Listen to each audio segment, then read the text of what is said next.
the retirees, and what struck me was when they shuffled up, they just looked so tired and worn out and burnt out. And the second was a thought that I had that I still remember so clearly, which was, my God, is that what I'm going to look like when it's my time? So I don't know if I look worn out and burnt out. The reality is I could keep teaching. I was born to be a classroom teacher. But some opportunities have arisen that I'm hungry to pursue. And also get to this point where you become a little more aware of this precious shrinking commodity called time. What do you want to do with your time? My first teaching job was in Hannibal Public Schools with a guy called Phil Cotta. That seems like a lifetime ago. And then I got the Rick Burns call. So Rick Burns was the assistant principal to me. And he would talk to you, and if he liked you, he sent you to the principal. Franklin would call me, and he would talk to you. And if he liked you, you got the call the next day. And by some miracle, I got that call, and my life changed forever. I've spent the better part of my adult life in this building, and I wouldn't change 1 minute of it. A lot of those days, it didn't even feel like I was coming to work. It was just so much fun. Excuse me. I've had 3 really good principals, wonderful principals, Macaulay, Holly, and Mike. I can call him Mike now. Are you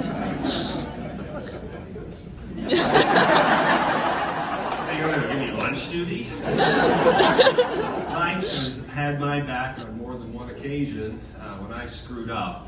And I'll share one that's not a screw up though. 12 years ago this August,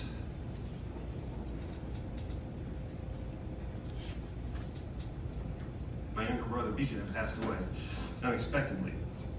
And when you get those calls like that, there's no words in any language to describe how hard your life's about to become. And it's probably the 4th day of the school year.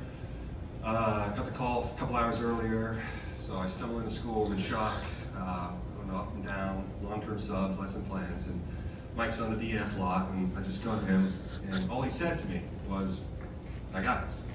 Don't worry about a thing. Go home.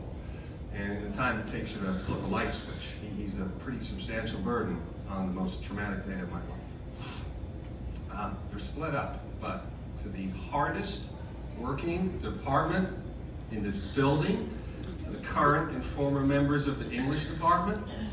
I know there's some there's some over there. What an incredible group you guys are. Your support of each other, your dedication and commitment to our profession, our subject matter, our kids is phenomenal. You have made me want to try to become a better teacher, though I will still dislike PLCs, even though I haven't attended any since December. And you made me a better person, more thoughtful, more open-minded, more accepting. Amy, you were the first teacher I met, August of 1997. You gave me a tour of the building, and you were still number 1. I will miss you all. That includes you, Eric. To my daughter, Tara June, who's here. She's a graduate of this institution, just finished up her first year at the University of Wisconsin, Madison. KCC, Kaiser, North, the high school.